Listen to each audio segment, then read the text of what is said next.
శారద బిచ్చగాడికి అన్నం పెడుతూ ఉంటే, మామయ్య ఏంటి మామయ్య ఇది అని భూమి అడుగుతూ ఉంటుంది. చూసావా భూమి నీకోసం ఎంత ఏడ్చిందో తెలుసా? నువ్వు ఇక తిరిగి రావని భూమి నమ్మేసింది, చాలా ఏడ్చేసింది. చూసావా భూమి, ఇప్పుడు గగన్ తిరిగి వచ్చాడు.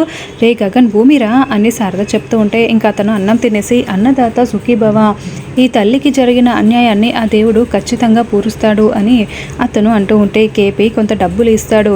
ఇక వెంటనే అతను బ్యాగ్ పట్టుకొని వెళ్తూ ఉంటే, రే గగన్ ఆగరా ఎక్కడికి వెళ్తున్నావు అని శారద వెళ్తూ ఉంటుంది. శారద ఆగు శారద అని కేపీ అడ్డుపడుతూ ఉంటాడు. ఏమండి గగన్ ఎందుకండి అలా వెళ్ళిపోతున్నాడు, ఆపండి అని శారద అంటే, శారద అతను ఆకలితో ఉన్న బిచ్చగాడు, నీ కొడుకు గగన్ కాదు అని కేపీ చెప్తాడు. ఏంటి బిచ్చగాడా? కాదు నా గగన్ అని శారద ఏడుస్తూ ఉంటుంది. అమ్మ భూమి, శారదని నువ్వు ముందు లోపలికి తీసుకువెళ్ళు అని కేపీ చెప్తాడు.